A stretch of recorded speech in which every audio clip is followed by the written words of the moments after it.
Good evening, everyone. This is Melissa Anger. I am the SOMD staff lead for softball. I wanted to take a second to thank you all for joining us tonight. We have 15 coaches on here, which is amazing. So thank you all for taking time out to join us for the preseason webinar. On the phone, we also have Alan McCauley, who is our venue director and competition director out at Cockeysville. And I think we have Rick. Oh, we also have Rick, who is the assistant director. I believe Jim is going to be joining us as well. Jim is our head umpire. So again, thank you guys for joining us, and we're going to go ahead and get started.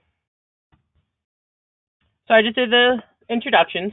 So tonight we're going to go over qualifiers, the new coach certification, the events offered, some rule reminders, and some kind of clarifications on some new rules that we have, as well as all the registration forms and all that fun stuff. So we'll go ahead and get started. If you have a question, I'll be monitoring the hands raised and the typed question. So if you have a question, you can raise your hand, and I will pause whoever is speaking at the time during a break in the slides so that you can ask your question, or you can type it in, and I will be monitoring that as well.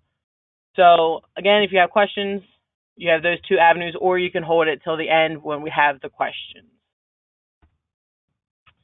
So our softball sports management team, myself, we have Alan and Rick McCauley.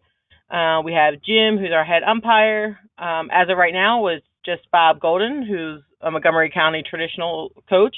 As well, we are seeking an athlete representative, and I'd also like either unified coach or preferably unified partner that might be interested in joining our sports management team. If you have questions about that, you can let me know. But if you have any suggestions on who you think would be a good fit for that, please reach out, and we will see if they'd be appropriate or not.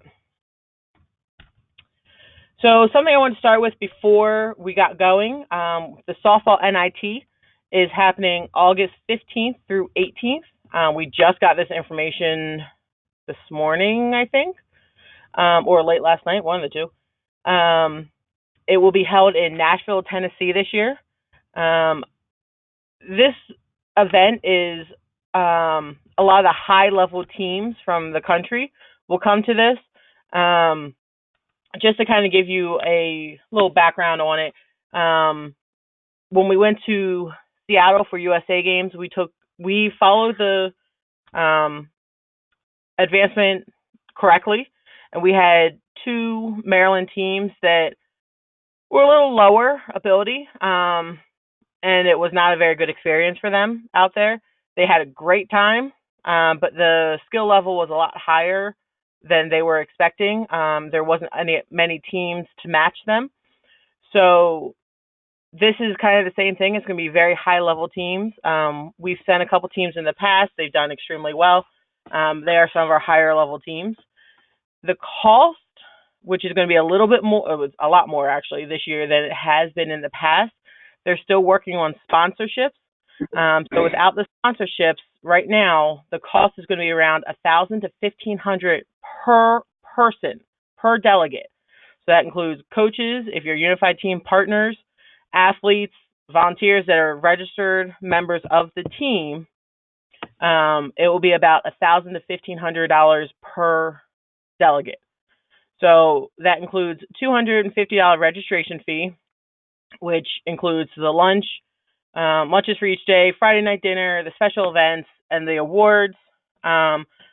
The rest of that, most of it's going to go to the travel and lodging. All of that is on your own. Dinner, Saturday and Sunday night is on your own as well. It's not with the tournament, as well as they're working on trying to get breakfast with the hotels, but that's not guaranteed. So you might be paying for your breakfast every morning as well. So I wanted to send this out or put this out there because, like I said, we just got this information. So I wanted to get this out to you guys as fast as I could. If you are interested, please speak with your area directors. This is all on your cost with the areas. Special Olympics Maryland is not going to be paying for any of this. So everything has to go through your areas. If your area director approves this, then they must send me an email. Any email coming from a coach is not going to fly. It has to come through the area director saying that they support your team in going and they understand the cost of it. Just because you send an email of support does not mean you're automatically going to get selected to go. I need to have who is interested, preferably by the end of this week, beginning of next week, so that we can get the quotas in. And once we see how many slots we have, we'll do a selection process based on the number of teams we have and based on the number of slots we received. So again, I just wanted to get this information out to you. They didn't have one last year. 2 years ago, we had our Unified Prince George's team go, and Montgomery County Golden also went. Both teams did extremely well. I believe they were both in the highest division, which is awesome. One unified, one traditional. They did amazing. It's always a great time from what I hear. So if you're interested, speak with your area director. Like I said, it's not a cheap thing. There is a very slight chance that they find sponsorship for this. If not, this is how much it's going to be costing you. Okay, so work it out with your area director if you're interested and have them send me a letter, an email. All right, now on to summer game stuff in the season. So all teams must have turn in a team assessment form to me by May 2nd, and that's on a different slide coming up. But I just wanted to show you, it's the same team assessment form as last year. There's one or two little slight changes in it, but it's pretty much the same thing. So you're going to go in here, you rate your athletes 1 to 5 for each of the skills, and then you get the total score. From this, I do not want this individual rating form. Okay, this is the bottom part of it. I want this form. This is the form that you need to send me. Again, there's a slight change in this, but you'll see it when I send it out. I'll send it out to you guys with the slides. It is also on the new coaches resource page on our website, which I'll get to later. But every team must submit this form completely filled out. This is going to help with early divisioning and figuring out the best place for all the teams and who to play against each other. So please send me this form fully completed. I don't need each individual form. Okay, so I don't need each of these individual rating forms. I just need this summary page. Okay, same as last year. Nothing has changed. A little bit of the form has changed, but that's it. So by May 2nd, this form needs to be sent to me. Preferably earlier if possible, but May 2nd at the latest. If you have an individual skills team, you want to submit this form. Teams do not need to submit this. This form is only for individual skills. It's just a little bit of information about your team. I just want to know how many athletes to expect at summer games. Anyone that's practicing and training with your team, put on this. If you don't have preliminary scores by May 2nd, that is okay. Please send me this. The biggest thing is the age, gender, and if they're attending summer games or not. Okay? That's the biggest thing. Otherwise, only individual skills coaches need to submit this to me. Map of campus. This is the map from 2018.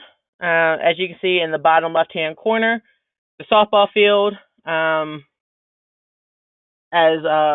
last year, obviously we'll still be playing on the softball field, as well as at Cockeysville Middle School, where we have 4 fields.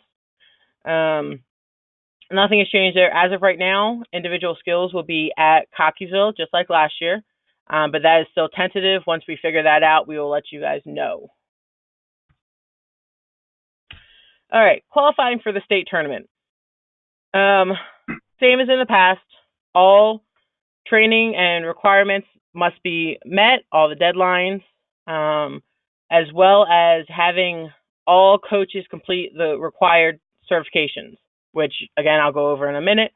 For softball, every team that is going to compete at Summer Games must go to the required qualifier, which is on May 19th in Howard County. All teams must compete in at least one other qualifier to be eligible to go. So please, please, please host a qualifier.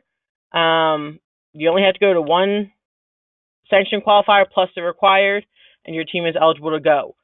If you want to set up like a home and away series or a game against another team, please reach out to me and I will work with my management team to make sure it's a good match.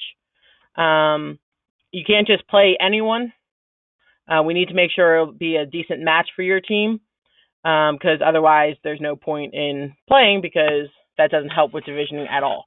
And it doesn't help your team to either win by a lot or lose by a lot. So if you have a team this year, we would really love for you to host a qualifier.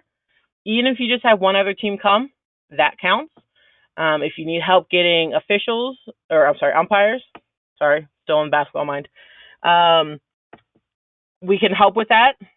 Just let me know ahead of time, at least 30 plus days in advance, and I will work with Jim and Rick to try to get umpires there for you. But please, please, please let me know early for that.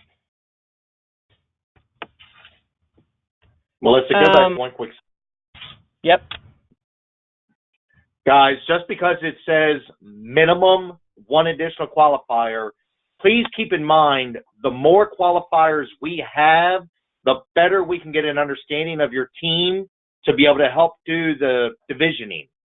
Just because it says we just need you to have one other minimum doesn't mean we only want you to try to find that one other qualifier. If you could set up 3 or 4, that would be amazing, and it would really help the overall factors for divisioning so we can evaluate the teams. Melissa, as well, the sanctioning has to be sanctioned by Maryland SO, and they have to be sure that it's on the ASA list. If it's not an ASA sanctioned event, none of our umpires can work it with protection. That's an issue that's coming up with some of our youth leagues and things like that. So sanctioning has to be complete sanctioning. Right? That way we can guarantee that our umpires are covered when they get there. Thank you. And Rick, will you be able to help with that as well if teams need help sanctioning their event with the ASA? Yes. Awesome. Yes. Great. Thank you, gentlemen. Just real quick about the rosters. Once you submit your roster, it can't be changed. You have plenty of time to set your teams. Once that team is set and you turn in your team assessment form, your roster's set. I will be entering the teams into GMS, which is our games management system, and sending you back a team roster just to confirm that I put it in correctly. But you have to follow our age requirements. We have age groupings. High school is 16 to 21. Adults are 22 and up. So if you have a 16 or 17-year-old that want to play, then you have to submit a age exemption form.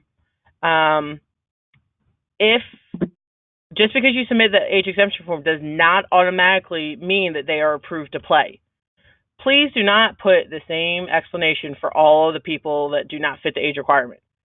Okay, please actually fill it out so that myself and the management team can make a judgment on if they're safely able to play with your team or not. Obviously, we take your recommendations in to heart, but please make sure all the forms are completely filled out.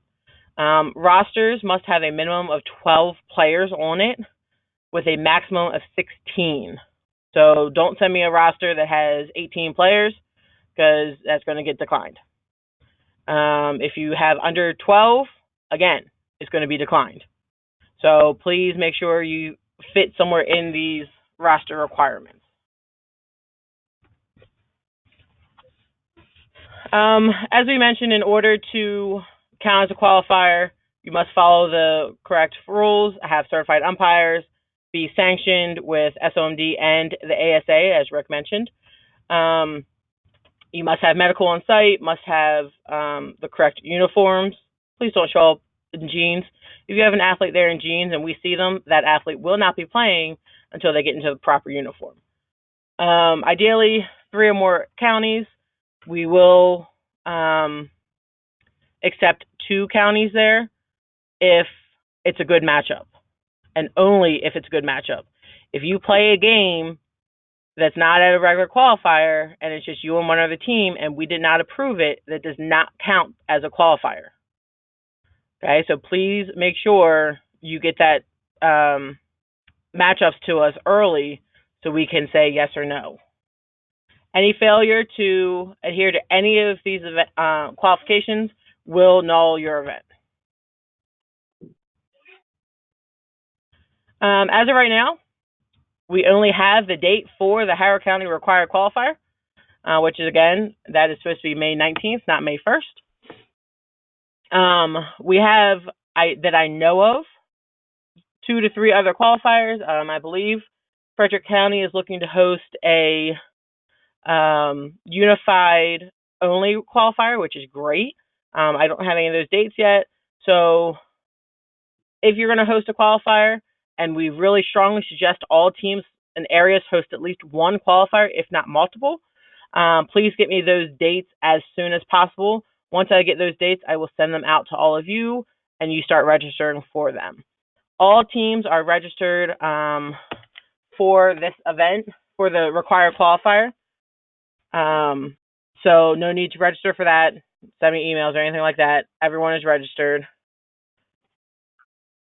So don't worry about that. All the other ones, you will have to reach out to the proper contact, and I will make sure I let everyone know who that proper contact is once I send out those emails. All right, coach certification. Oh.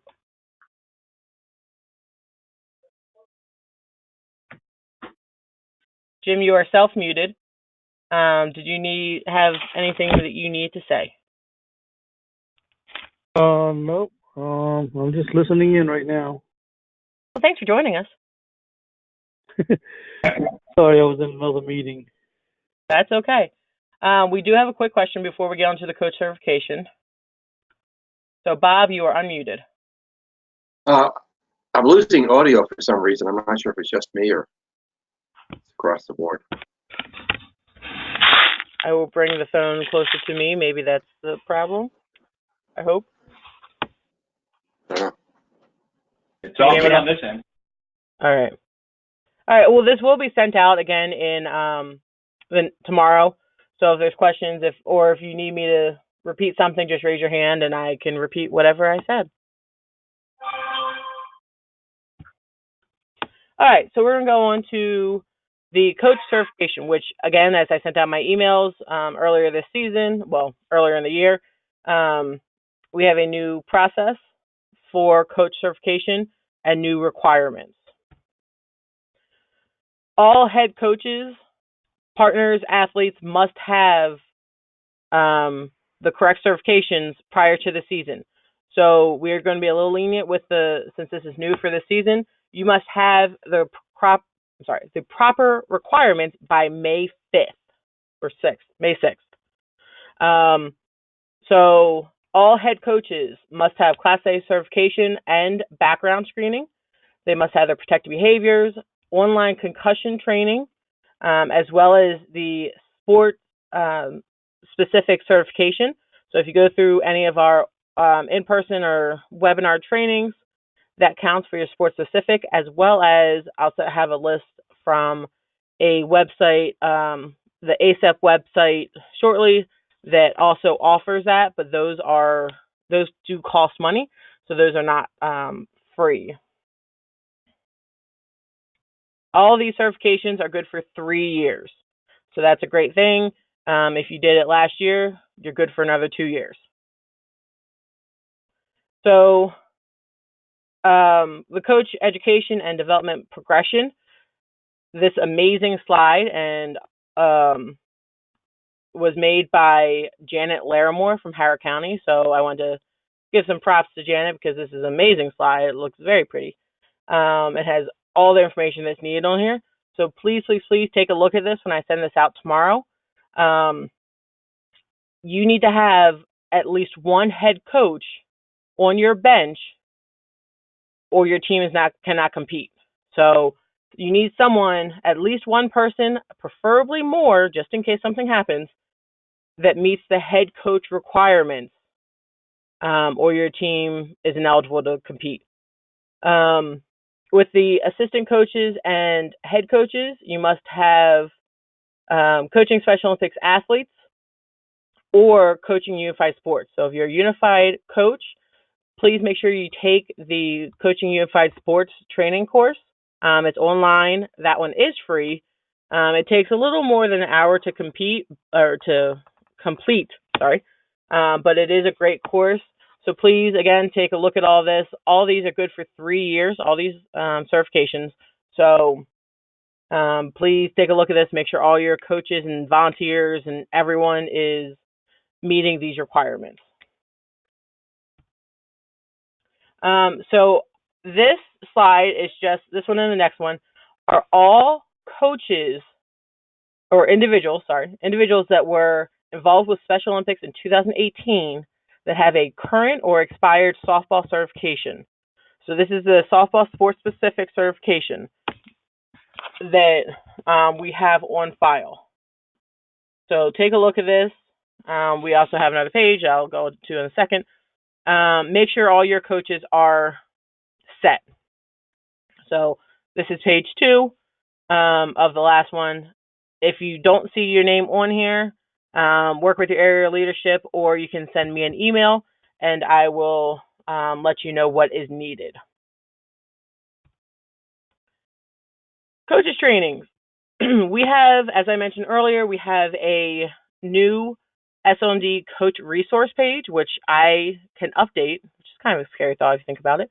I can update, which if you go to somd.org/coach/coach resource, there is a coaches education link that shows all the information you need for coaches education, as well as a coach as softball page. So on the softball page, we have the individual skills roster, we have the team assessment form, we have the rules. I will list all competitions on there as well with the sanction form and any information you need for those competitions. I will send you out the schedule, and I will also post it on the coaches resource page. So anyone has access to this page. The parents do. It's just from our Special Olympics page itself on the website. So it's a pretty cool new thing that we are just doing this year. So anything you need is going to be on these pages. It's kind of taking the place of my SOMD if anyone had access to that. This is a little bit better way. So any information I'll be posting on there that you can get to pretty easily. So if you need a new copy of the team assessment form, if you lost it, can't find the email, you can go in there and download it from that site. So it makes it pretty easy and pretty awesome. We will be hosting a softball coaches training tomorrow night. Clinician Duke from Howard County, one of our Howard County coaches, is going to be the clinician for this training. It's going to be more of a discussion. So please sign up and come to it. It's going to be a webinar. So the link is below. Again, I will send this out so that if you want to sign up, you can. For those that are attending it, come ready with some discussion questions that you may have or things that you've encountered that you want to talk with other coaches about or get their opinion. So we want to make this more of a discussion, but it will count towards your sport-specific certification. It only counts if you attend the training and actually talk during the training. You have to be sure you are involved in the training. Just because you sign on doesn't mean you're automatically getting the certification. I know I'm going through this really quickly, and I apologize. But again, I will be sending all this out tomorrow. So this is all the ACEP courses that I mentioned earlier. These are all the online courses that you can take that we will accept. So as you can see, there's 2 softball training courses. There's Coaching Youth Softball and Coaching Softball Technical and Tactical Skills. SOMD will pay up to $20 for each course that you take. So as you can see, the Coaching Youth Softball is $19.95, so we will reimburse you for the full price of that. The Coaching Softball Technical and Tactical Skills is $49.95. We will reimburse you up to $20. You can work with your area to get the rest of that, but that's not guaranteed. So don't take the course and say, Melissa said you would reimburse me. That is not the case.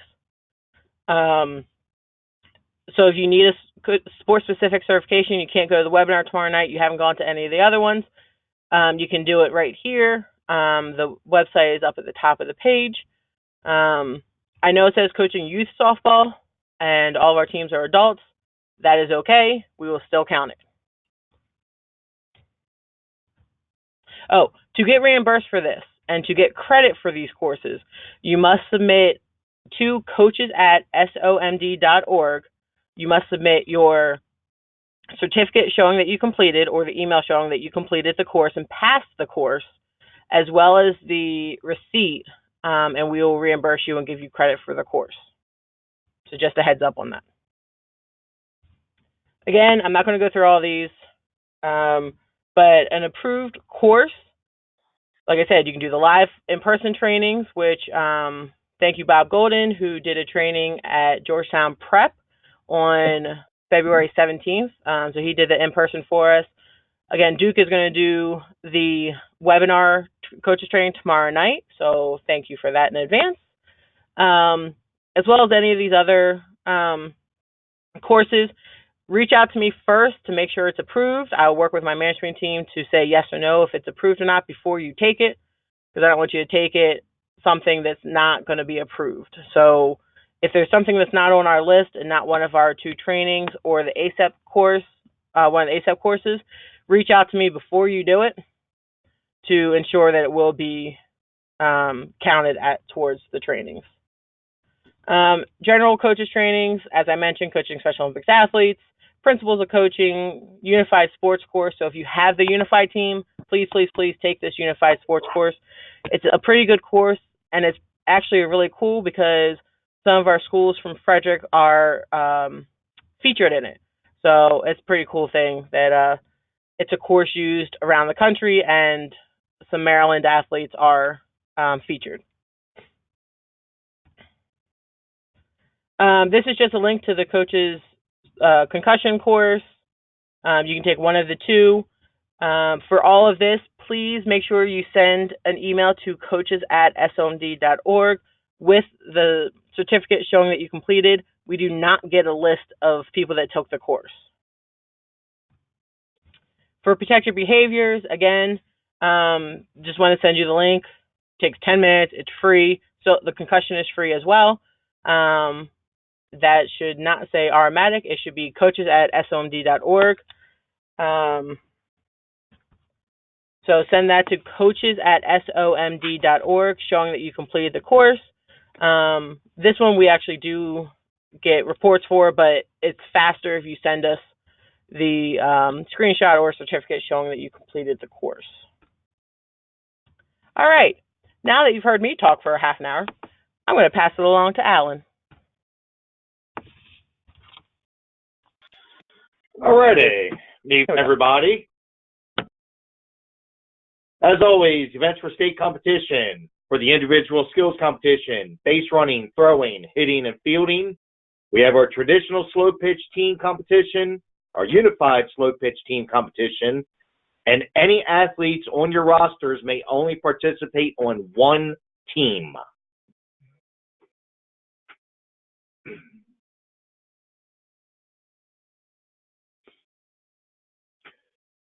All right, for the rule change summary, anything that you see from here on is with these are going to be highlighted are the changes.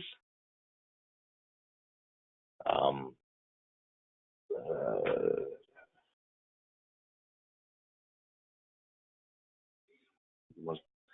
was going to say that's something that we still pretty much follow the standard Special Olympics softball rules and the ASA guidelines. Anything sports specific or questions, we'll refer to Jim and he'll take care of those. And Jim, you are still unmuted if you want to jump in for any of these as well. These are all specific rules. Okay.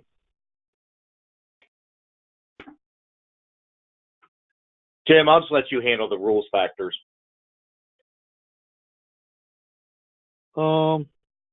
Okay, well, the bats haven't changed in the last 3 years.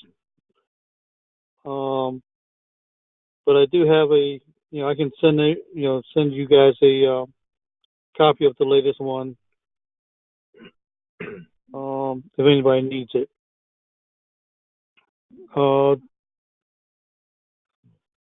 I see that, we haven't had anybody that's been using cleats for years, so I don't know if anybody's going to be using them, but they have to be screwed into the shoe and not screwed on. So that if you have the shoe that has the, the spike is outside at the part of the shoe instead of into the shoe, it's not allowed. Next slide. Okay. This is new this year that we have to, you have to give a lineup to the umpire also. And the courtesy runner is the same as last year. Each substitute, every player has one re-entry. And anybody can be used as a courtesy runner that's on the bench or in the lineup. Next page. The first one doesn't any games are. I think our time limits is an hour and a half. Yeah. Okay. So, but in the qualifiers, you can't have. It can be 60 minutes and no longer than 75 minutes. It depends on the qualifier. Okay. And this one is self-explanatory.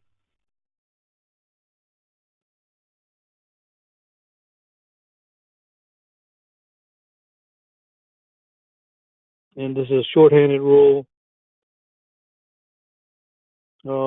It hasn't changed in years, so you can't go down one, you can't go down two. Okay. Next. Well, there's always been no tolerance for fighting. And umpires know that coaches have control over the teams. Hopefully, we won't have any problems with that. Next.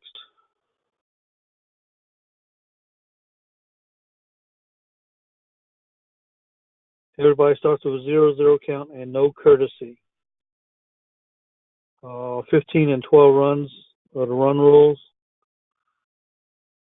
And coach assist runner, all coaches should know that.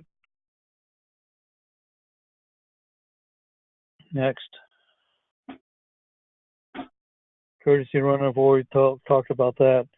It can be anybody on the bench or on the roster, on the lineup. Okay, next.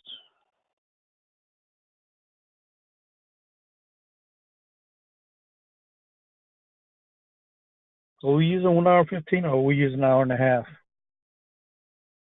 Well, that's what Dad and I were just sitting here looking at, Jim. I think that international rules have now changed it to 75 minutes, not 90. I think that was one of the changes that they had made. Okay. Well, then I'm corrected. It's 75 minutes. Yeah, well, Melissa, if you can get further clarification on that from SOI. And it's a no I new can inning. look at the rules and I'll let you know. I'll look at that up tonight. Thanks, Jim. Okay. Appeal plays. Coaches have to know that if you're going to appeal, you have to do it before the next pitch, legal or illegal. Otherwise, it's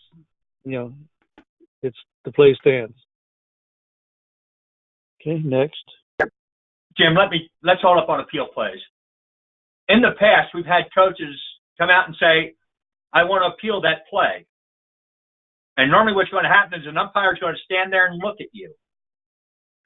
If you want to appeal on a play, you have to be clear what it is you're appealing. If there are two runners on base and you say, I appeal the runner missing second, that doesn't tell the umpire what you're appealing. It's which runner missed second. So be specific in any appeal that you want to make. Tell the umpire anything. If he stands there looking at you, he's basically saying, I have no idea what it is. Be more specific. Because after sitting and looking at you for a few seconds and not getting any further clarification, I'm going to deny the appeal. I don't know what it is you want. Okay, so be specific with your appeals.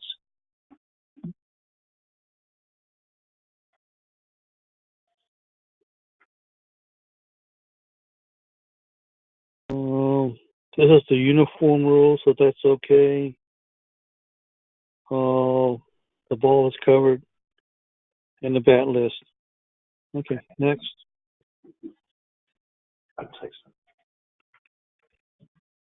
Okay, scoring plate. I think everybody's used to it by now. The second home plate, 8 feet from the original home plate.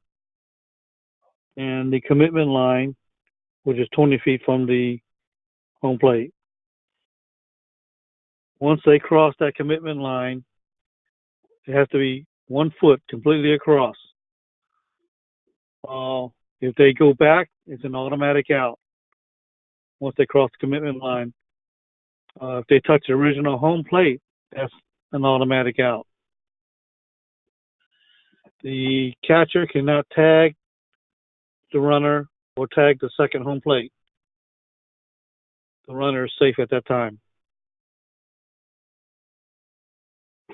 Okay, any questions on that? Jim, we had a play, not in SO, but where the throw came up the line, the catcher caught the ball before the runner had passed him. Is there a length limit near the plate where that tag cannot be made? Is it past the commit line? Past the commitment line. Okay.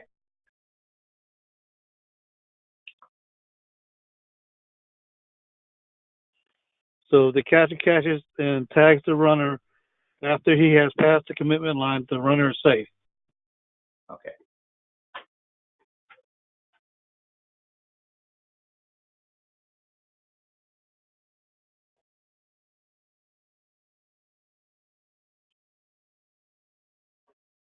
Okay. Any other questions?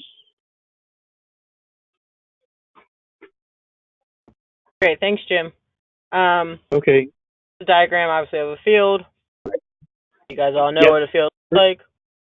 Yeah, remember, basic layout states that if it is a ground ball and it play on the infield, runner must touch the orange bag.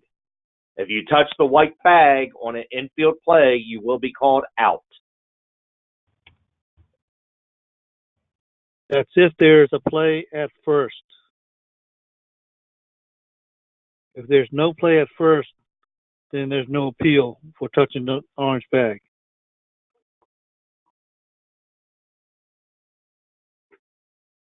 Okay. Fabulous. All right, so pre-competition webinar, please make sure you sign up. It's going to be Thursday, May 24th at 8 p.m. There's a registration link. We will send out the final divisions. We should, keyword should, please do not email me asking for these ahead of time. You will not get a response. They should be out by June 6th at the latest. So again, we will get them out to you as soon as we can, but we will have them by June 6th to you. So again, please do not email me on the 3rd or 4th asking for the divisions or if the schedule is out yet. Once it is complete, I promise I will send it right out to you. And you all know, I will send it out to you. So we have a couple questions. And in addition to that, we are also going to be doing, just like we did last year, have a committee formed with some of the coaches to assist with the divisioning. So if we ask you, please be aware that we're trying to get as much input as possible so everyone can try to have a fair setup for the divisioning. And actually, one thing I didn't put in here is I started at soccer last season. I'm using it for basketball. So any coaches that coach any of those two, we created a competition assessment form. I will have them out to you. Please, I'll put them on the coach's resource page. Please fill that out.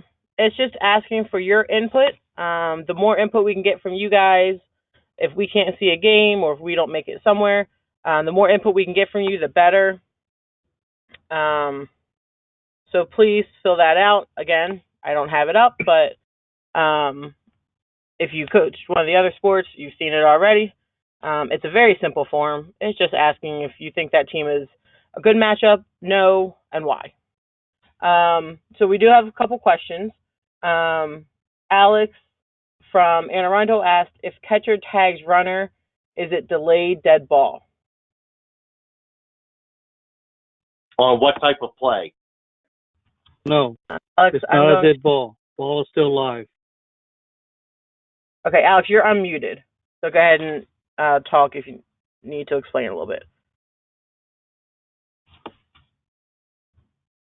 Alex? Tag at home plate. Once they cross the commitment line, it is a live ball still. It is not a dead ball. Play can still go on. Thank you. We actually have another question. Pam, you are unmuted. Oh, I was just going to ask about when Jim said that if the play is not at first base, then they don't have to touch the red bag. But then the other comment was that if the ball is on the infield, they have to touch the red bag. I mean, I consider when the ball goes out in the outfield, most likely there's not a play at first. But so it's really that sometimes can be a judgment call by the umpire. If they don't throw to first base, there's not a play at first base. Yeah, but you won't know that until they make the play. The athletes won't know that until they make the play. So how am I going to train them to? Because they shouldn't be watching the ball anyway. Yeah, they should automatically be going to the orange bag. Okay. But if there's you can't appeal going to the orange bag if there's no play. All right. What I'm trying to say is that the runner going to first, okay, touches the white, but there's no play. There's no appeal. You can't appeal that. If he touches the orange, there's no problem. Right. Okay, that's okay. But I understand. just in case you see the guy that the runner only hit the white, and you say I want to appeal that, you can't. Yeah, only if they throw the ball to first base. Yes. Okay, thank you. That helps.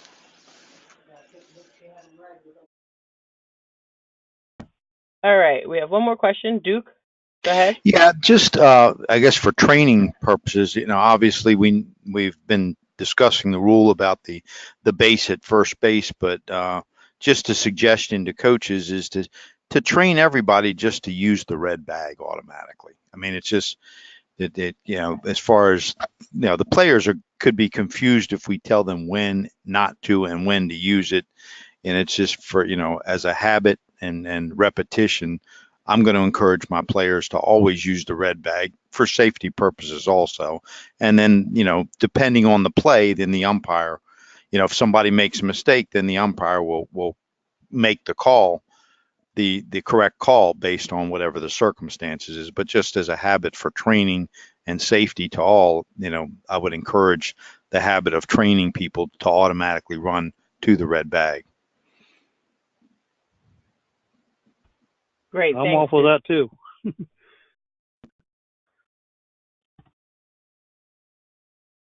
All right, so we're going to go ahead and move on. So thank you guys all for your questions. We're going to go ahead and keep moving to the fun part of registration.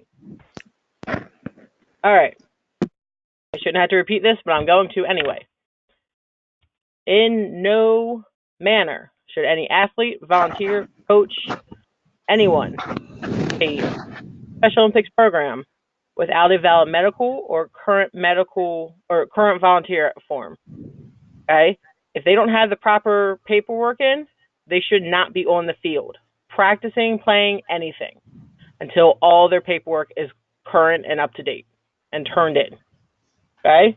That's a very huge thing. There is no exemptions to this. Deadlines that you guys need to look for. April 25th, you have to have a training roster of all of your athletes. Athletes, volunteers, coaches, unified partners, anyone that's practicing with your team or helping out with your team. You have to have that list, the training roster, to your area leadership. Anyone submitted after this deadline is not eligible for summer games. Team assessments are going to be due on May 2nd, just like I mentioned before. They must be sent to me by May 2nd, which is that assessment form. I will send that to you guys as well.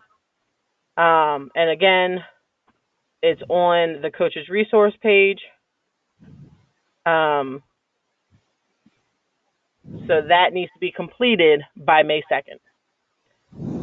Last day for missing forms is May 6th.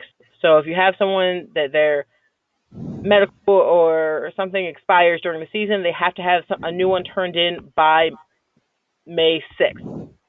Okay, not after, probably before it starts, but if it ends, expires during the season, new one has to be by May 6th. The competition registration deadline, this is for individual skills. I will enter teams in, as I mentioned before. It is up in the area leadership in your county and area program to submit or to enter the individual skills athletes into their event, so that you and, your area leadership and your GMS person must submit the individual skills athletes in. I will do teams, but they must do individual skills. And the individual skills have to be entered by May 16th. All right, so I'm not going to go through all these slides. This is more just a reference to look, so you guys know what the forms look like.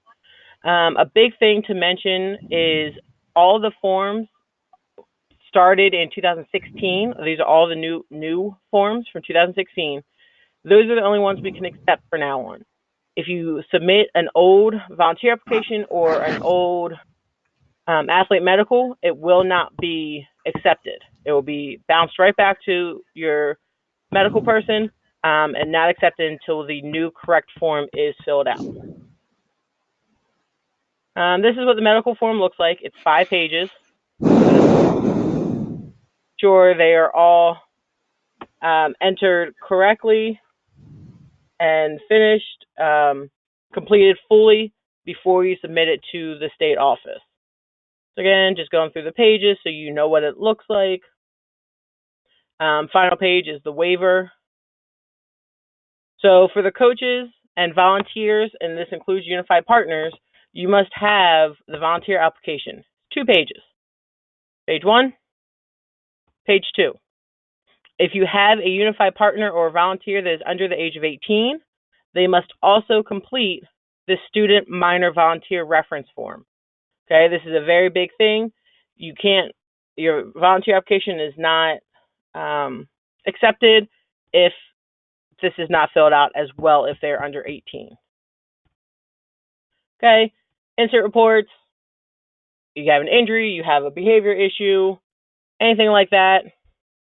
You fill one of these out, you give it to your area leadership. They send one to us at the state office, and that's what you need to do. If an injury or something happens at an event or a competition, our medical personnel will have some of these forms with them. But if it's at a practice, please make sure you have some of these forms with you. Okay, this is very important. If you have an injury or anything, you need to submit one of these. I went through that. Sorry. Okay. All right.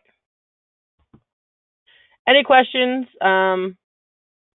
Feel free to reach out to me, or if you have a question, we can go ahead and raise your hand and I can unmute you.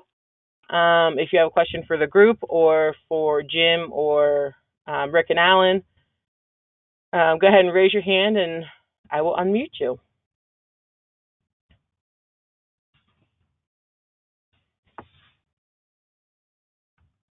No questions? All right. If you think of a question, feel free to reach out to me. You saw my email on the last slide.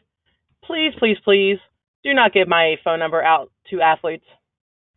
I've had athletes call me. All I do is direct them back to you. So preferably you handle all the questions from the athletes. If you don't know the answer, then please you come to me. But do not be passing my phone number out to athletes or parents. Okay, they need to come to you and you come to me. They do not come to me directly. If someone comes to me, I'm just going to send them right back to you. Okay, but if you have a question about softball, please go ahead and send me an email and I will be happy to answer it. So thank you guys very much for taking time out to join us tonight. I really appreciate it, and I am super excited for another great season of SOMD softball, which hopefully is a little bit drier than last year so we can get some more competitions in. So thank you guys and have a good night. Thank you, everybody. We'll see you at the qualifiers.